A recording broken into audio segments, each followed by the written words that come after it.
今日我哋要整 chapati， 係整烏干達嘅 street food Rolex。講下點解今日會無啦啦整呢個 Rolex。話說上年嘅7月咧，我就去咗東非一轉，去咗烏干達同埋去咗 Rwanda 兩個地方啦。咁 Rolex 咧其實係烏干達一個非常之出名嘅 street food 嚟嘅。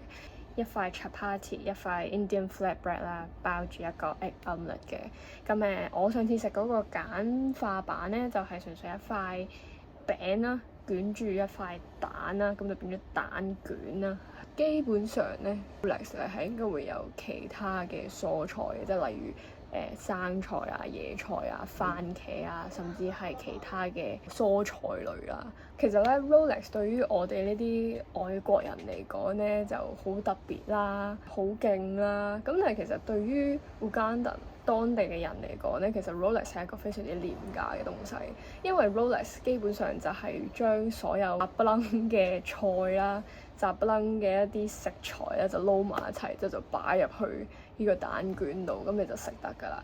咁然後其實 Rolex 係冇分咩時候食嘅，即係你可以早餐食啦，可以晏晝食啦，可以夜晚食啦。今次我就決定將東非嘅美食帶到嚟香港，試下究竟自己可唔可以整得到我喺烏干達食嘅 Rolex 咯。材料非常簡單，水、麵粉、糖、油同埋鹽就搞掂啦。首先係麵粉，過晒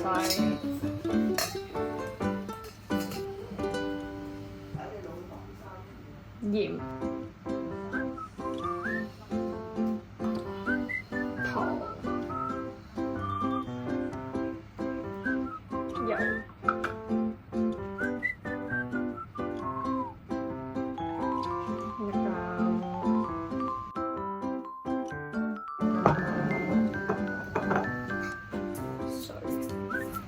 通常就落少少先，就唔好落晒，因為每一隻嘅麵粉咧吸水度都唔同。就開始搞啦！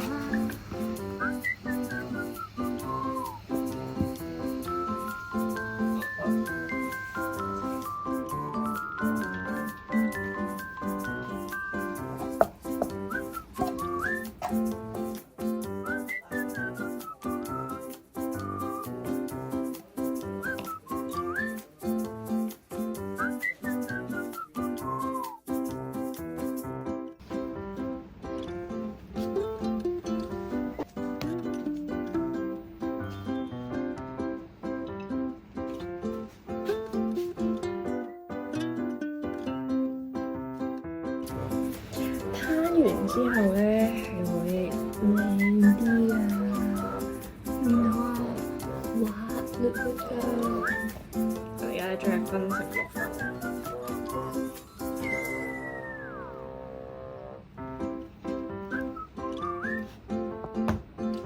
差唔多size啦，差唔多size得㗎。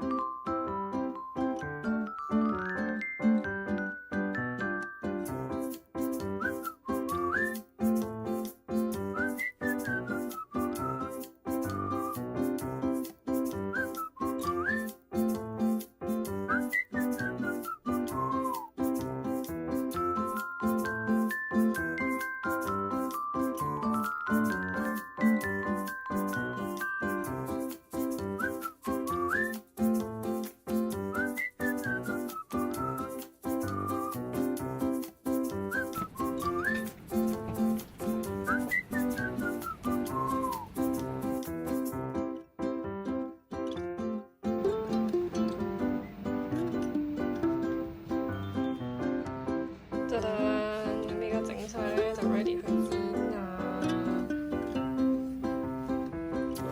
星日膠擺喺中間，之後咧壓翻平佢嘅。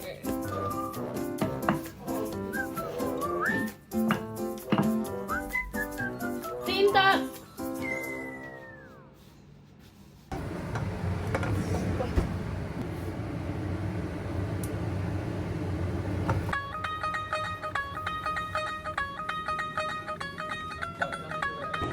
蛋、煙油、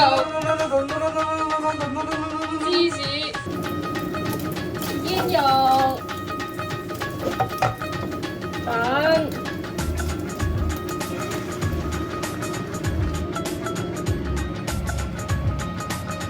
落芝士。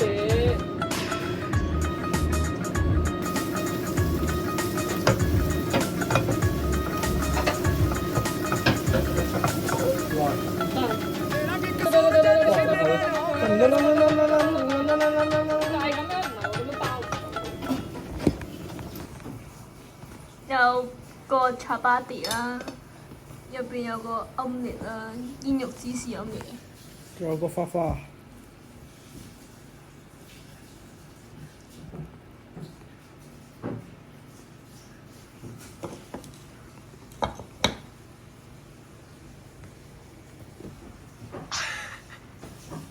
而家嚟試下究竟佢好唔好食。試下先。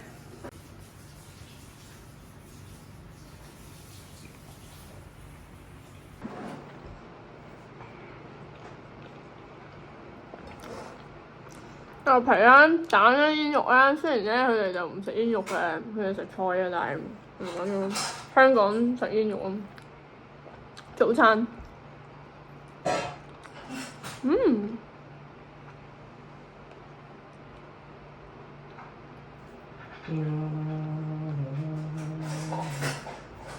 可以。